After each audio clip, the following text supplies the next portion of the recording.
Welcome.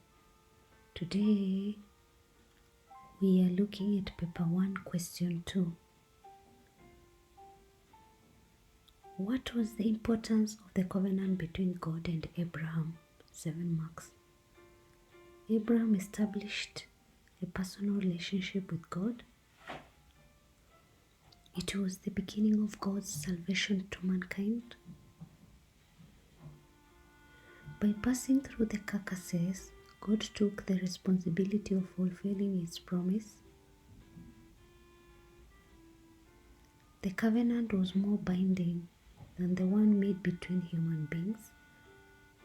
The covenant formed a unique foundation for the relationship between God and Israelites.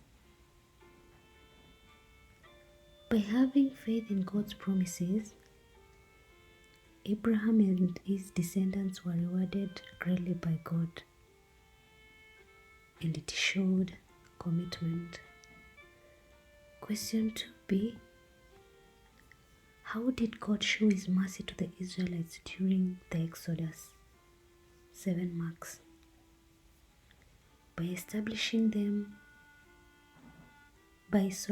enabling them to cross the Red Sea, by guiding them during the day by a pillar of cloud and at night by a pillar of fire, providing them with food like manna and quails, by protecting them against their enemies like Amalekites and Egyptians, by giving them 10 commandments to guide them, by making a covenant with them, by giving them leaders, by healing those who are bitten by snakes. Question 2c. How do people break the commandment, do not kill, in the society today? 6 marks.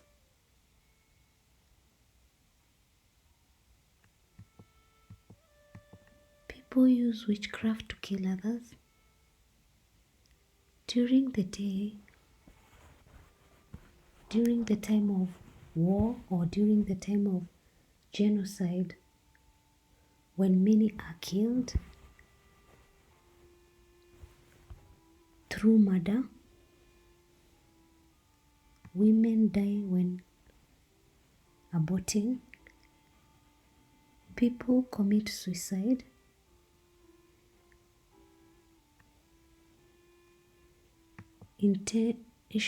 intentional infection of HIV/AIDS, people die when they abuse drugs. Did you understand? Kindly let me know in the comment section below. Also let me know what video I can look at tomorrow. Thanks a lot for subscribing and listening to me. God bless you.